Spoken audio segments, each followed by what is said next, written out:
so forth, and is an honest approach getting it to the president. And then there's another function. When the president makes a decision, it's got to be implemented. So you're the cop to make sure that the bureaucracy doesn't interfere with the implementation of what the president has decided. I think it's a fabulous suggestion, selection of John Bolton. I mean, I think he's the right guy for this job. All right, Elliot Abrams, thank you. And we're going to head now to the White House briefing room. As I said, there would be a briefing. Here's Raj Shah, Deputy Press Secretary. United Kingdom, and was taken in conjunction with our allies and partners around the world, including more than a dozen countries in the EU and NATO and others around the world. Today's actions make the United States safer by reducing Russia's ability to spy on Americans and to conduct covert operations and threaten America's national security. With these steps, the U.S. and our allies and partners around the world make clear to Russia that actions have consequences.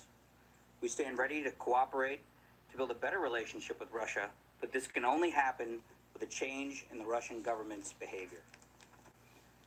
Looking ahead to next week, he fire the welcome the leaders of Estonia, Latvia, and Lithuania to the White House on April 3rd. President Trump and the three Baltic heads of state will celebrate the 100th anniversary of Estonia, Latvia, and Lithuania's independence and set the stage for another century of strong ties between our countries. The U.S.-Baltic Summit will focus on how best to strengthen our security, business, trade, energy, and cultural partnerships. The visit will also highlight Baltic states' achievements since their independence, including their economic growth, recent success in meeting NATO's defense and spending. Well, after Stormy Daniels landed yesterday, they needed a distraction. So they launched this expelling Russia, 60 of them, out of the country. And they closed down their Seattle plant. With that, I'll take your questions. Zeke. Thanks, Raj. Thanks for doing this. First, on Thursday, White House officials were on the stage, and they said the president would sign the omnibus legislation. On Friday morning, he threatened to veto it, ultimately signed it. 10 days ago, Sarah said that HR Master had the president's confidence support and would be leaving. Last Thursday, it was announced that he would be leaving the White House, and about 2.5 weeks ago, the president expressed confidence in his attorneys. And then there was a bit of a shake-up there last week. So can you speak to the White House's credibility? Why should we in this room, and more importantly, the American people, trust anything this administration is telling us? Well, our job as a press office and as an administration is to give you the best information that we have available to us, most accurate information in a timely fashion. Sometimes the dynamics are fluid in any given situation. You mentioned some personnel matters. Facts and circumstances change. We continue to give you guys the best information that we can as quickly as possible. One more for you. Yeah, just on the Stormy Daniels incident, I'm just going to call some more questions on that. Could you state categorically that the president, his campaign, and the Trump organization did not violate federal law, specifically election law, regarding that payment? Well, I can speak for only the White House, and I can say categorically that obviously White House didn't engage in any wrongdoing. The campaign or Mr. Cohen, the campaign or Mr. Cohen can address anything with respect to their actions. With respect to that interview, I will say the president strongly, clearly, and has consistently denied these underlying claims, and the only person who's been inconsistent is the one making the claims. Phil. Yeah, Raj, regarding The first question they're asking about is Stormy Daniels. The president has not personally said anything about the expulsion of these 60 diplomats, and in his 60 Russian diplomats get kicked out of the United States, and they closed down the plant. And the first thing they asked about was Stormy Daniels. Despite the advice he was given from his national security advisors, and he went on to congratulate Putin on that phone call. So how do you square the aggressive actions that the administration is taking with an entirely different approach from the president? Well, I think, there was a statement coming out from the press secretary on this, and the last sentence basically outlined, our approach to this, which is our relationship with Russia is frankly up to the Russian government and up to Vladimir Putin and others in senior leadership in Russia. We want to have a cooperative relationship. The president wants to work with Russia, but their actions sometimes don't allow that to happen. The poisoning in the UK that has kind of led to today's announcement was a very brazen action. It was a reckless action. It endangered not just two individuals who were poisoned, but many civilians, many innocent civilians. And this is not the time. Yeah, that's what this is that the about. This United is States about or the allies UK. can The UK wanted accept. this action But the based on president what still happened in the remains open to UK. working with the Russians on areas So of mutual America has concern, now become a counterterrorism, for whore. example, and others. That's really up to the Russians to decide. If the president believes it was a reckless and brazen action, why did he not say so to Putin directly when he spoke with him and had the opportunity to do that? Well, he raised a number of issues, and we did secure with Putin on that call some positive interaction when it comes to nuclear arms. So there were certainly positive developments from that call, and the president will continue diplomacy with Russia and with Putin. But this action by the president is very clear. We're very heartened that it comes in conjunction with over a dozen allies, both in NATO and EU. Kevin. Thank you, Raj. You mentioned that it was brazen and that it was reckless. Does an attack on the soil of a valued ally rise to the level of an act of war? Is that the administration's policy here? Well, we've been joined at the hip with UK on this matter, with the UK on this matter. We stand firmly with our ally. Again, I'll classify this action as both brazen and reckless. And I don't want to get ahead of anything the president may or may not announce or declare later on. If I could follow up very quickly. You mentioned that the president continues to maintain his consistent story, that he did not do what has been alleged by Ms. Daniels. Did he? Why are you bringing up Stormy Daniels? Did you ask him about that? I'm not going to get into what the president may or may not have seen. I'll just say that he's consistently denied these allegations. Thank you. Was the president aware of a physical threat made against Ms. Daniels when she was with her? Why are you bringing up Stormy Daniels? Well, the president doesn't believe that any of the claims. And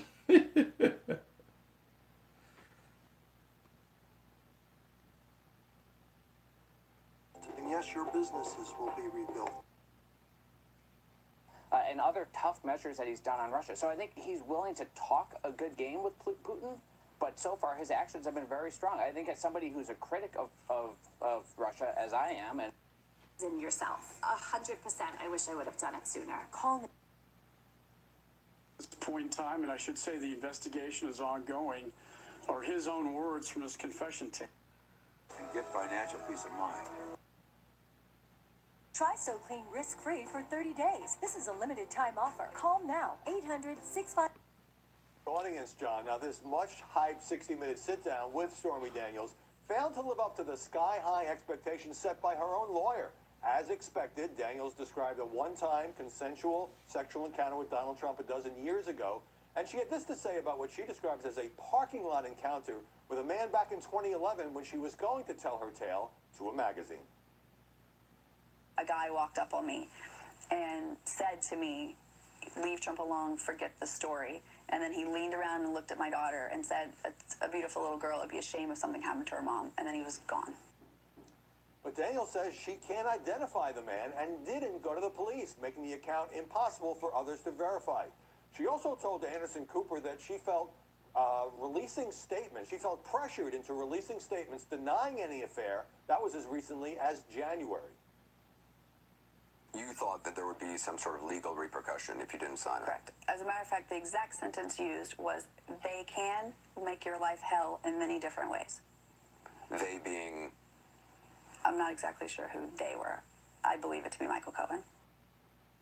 Again, she doesn't know who they are. Michael Cohen, the president's personal lawyer, who paid her $130,000 to remain quiet at the end of the campaign, denies any involvement in any such pressure and has sent the actress a cease and desist letter.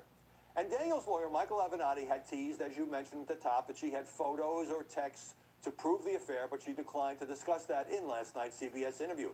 Avenatti drawing some criticism.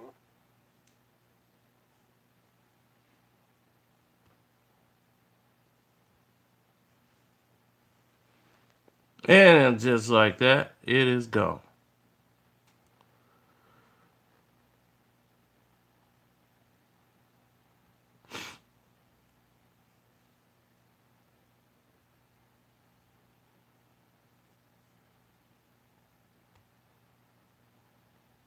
Fiverr presents How to Entrepreneur. Got an idea? Isn't that cute? My little sister has ideas. You? unveiling. What's your favorite channel? That's a good response. All right, back inside. My friend Steve Ducey. I don't know what's going on with my weather maps. They freeze every time I'm out here. There you go. If you want the weather, go to your window. That's the rough. Go look out your window. You handled it beautifully. I love how you run down the whole line and everyone shouts out where Come on, Keith. It's like America. Look at this, America. Let's tell them all we love them. Okay, let's get that. Incredibly damning conspiracy or coordinated campaign within the intelligence services to go after President Trump. And when James Clapper is on and the television and he's talking about this. Yeah, that's garbage. To really put different points of view forward to the president, to give him different options, and not to This is let what we his need. ideological leanings drive how he does that job. Because the National Security Advisor is supposed to be an honest broker. And in the past, Bolton's been accused John of Bolton, cherry-picking not Michael Bolton. of John politicizing Bolton. intelligence to John fit Bolton his is the own new national head of security. Yeah, look, I don't agree with the premise of your question, Bill. I think John Bolton disagrees with Donald Trump on a number of things, most especially what we were talking about earlier, Russia. I mean, John Bolton has a long history of being a Russia hawk. Even as late as just these past several weeks, he's urged the president to confront Vladimir Putin, to be much more aggressive in how the United States handles Putin and his own aggression. I think if you look elsewhere at his recent hires, if you look at Larry Kudlow, who disagrees strongly with the president on trade, you look at some of these other more recent hires. Mike Pompeo, I would include, is certainly not a yes man. He's not going to be somebody who's nodding in agreement to everything the president says. I think the president, contrary to the sort of broader narrative here, I think the president's actually bringing in people who are more likely to challenge him.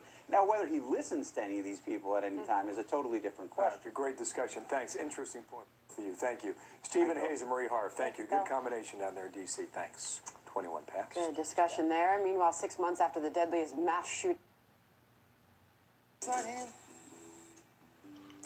Yesterday my life was filled with rain.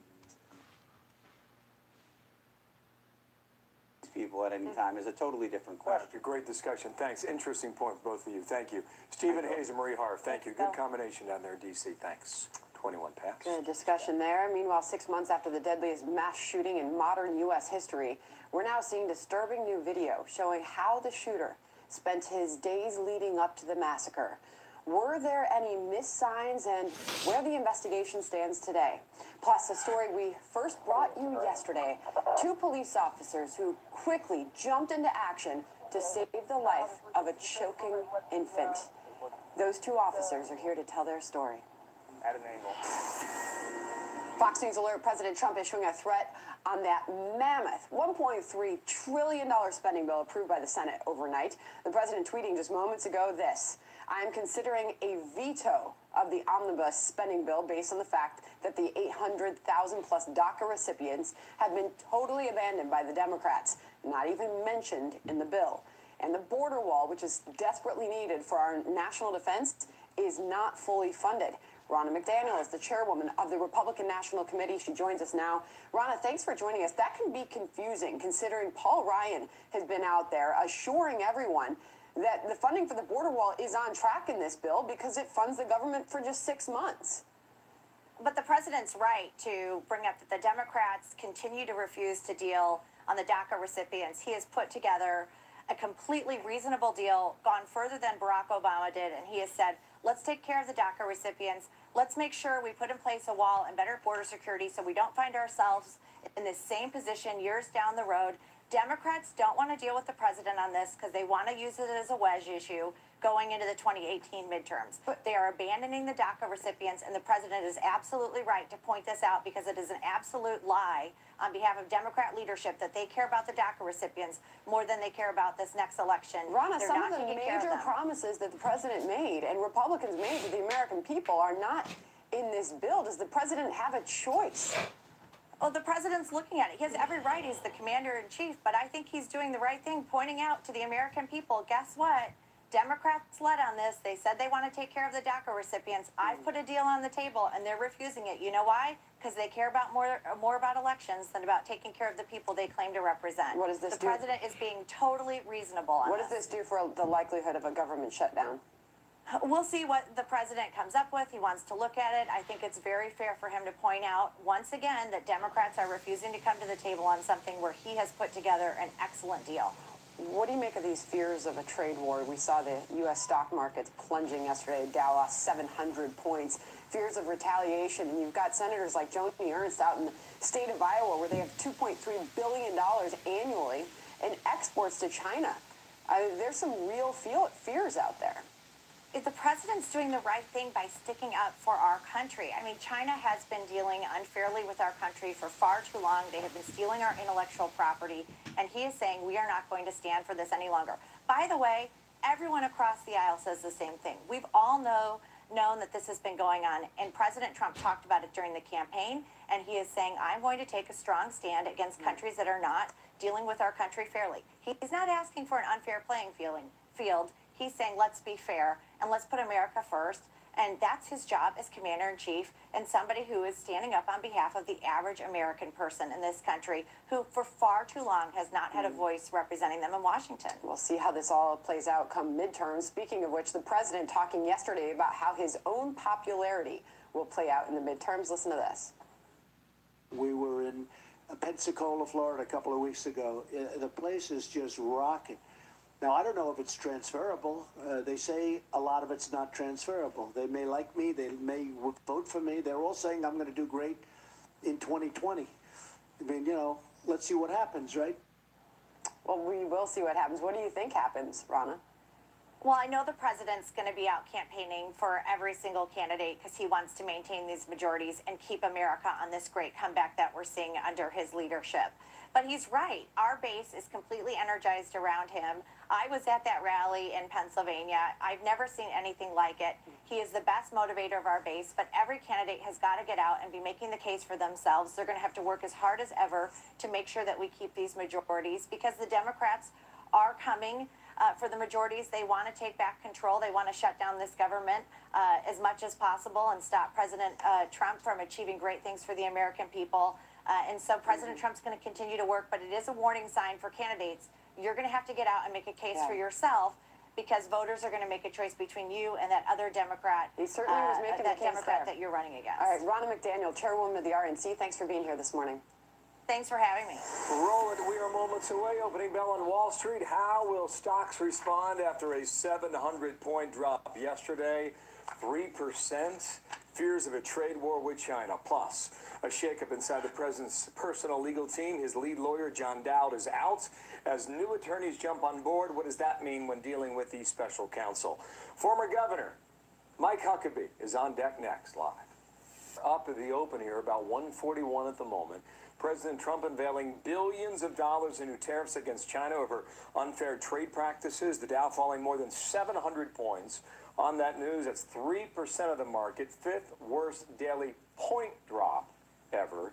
China vowing to retaliate. Some news on that overnight. Traders fearing it could lead to a trade war between the world's two largest economies. I believe some of the news out of China was that $3 billion in response for their own tariffs. Frankly, Sandra, I thought it would be bigger than that.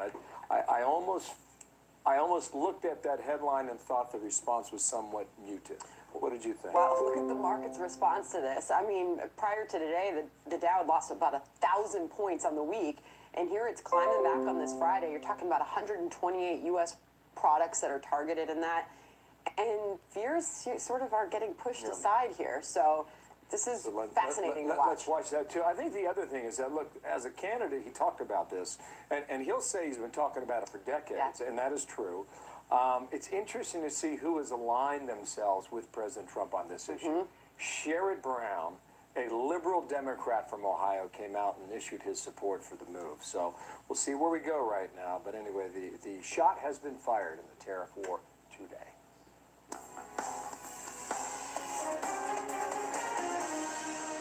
Would you like to testify in Special Counsel Robert Mueller, sir? Thank you.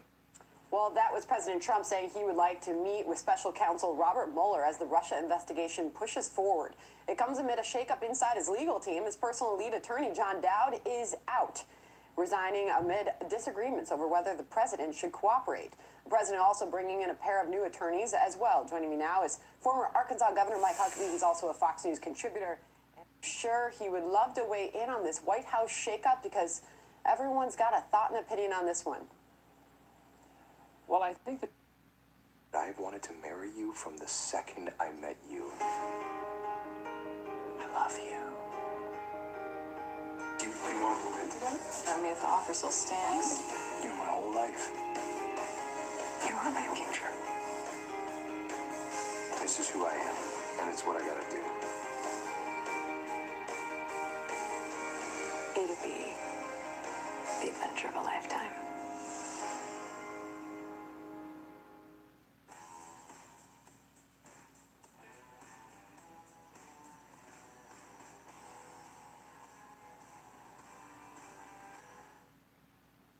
Now is former Arkansas Governor Mike Huckabee. He's also a Fox News contributor, and I'm sure he would love to weigh in on this White House shakeup because everyone's got a thought and opinion on this one.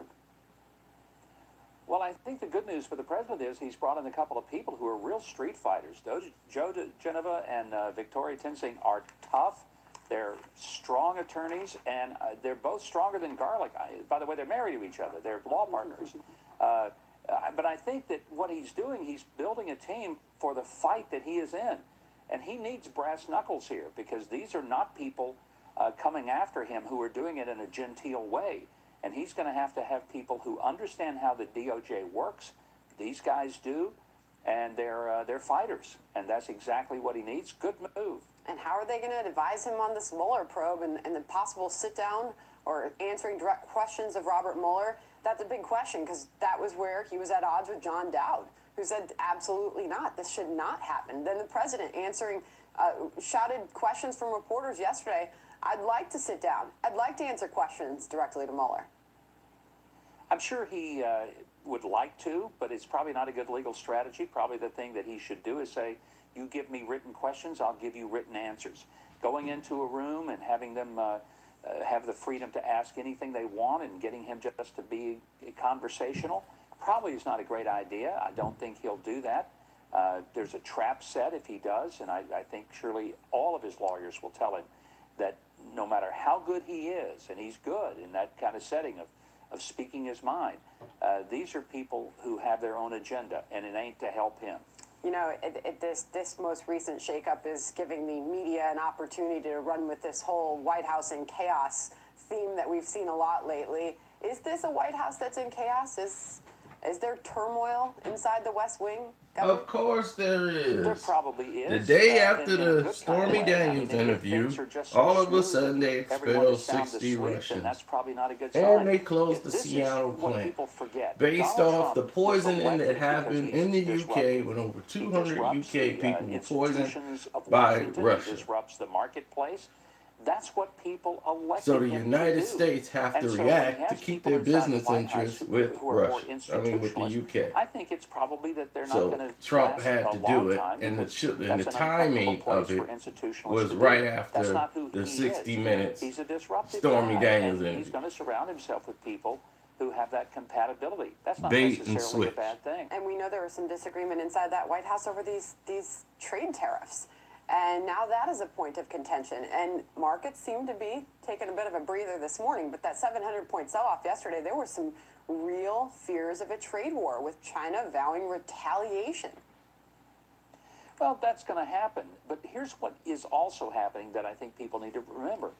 Donald Trump is laying out a very clear position and saying we're not going to be chumps anymore. China has to, at some point, recognize they're not going to get away with the theft of intellectual property. They're not going to get away with pirating all kinds of copyrighted and patented materials. And we're going to have to all play by the same rules. We're willing to be competitive. We're not willing, though, to get trampled and not have the flags thrown. I think what people are appreciating about President Trump is he's doing exactly what he said. And that's what Washington just isn't used to, is a person who says, I'm going to do something about China. He does it, and then everybody panics. Well, why? He told you he was going to do it. So that's what he's doing. Fair enough. Now we'll see what happens with this massive spending bill, with him vowing to veto it, or saying he's considering vetoing it this morning. All of that, Governor Huckabee, thanks for covering all that for us. And he didn't. Thank you, Sandra, and I hope he does veto that bill. 22 minutes before the hour. We'll see on that in time.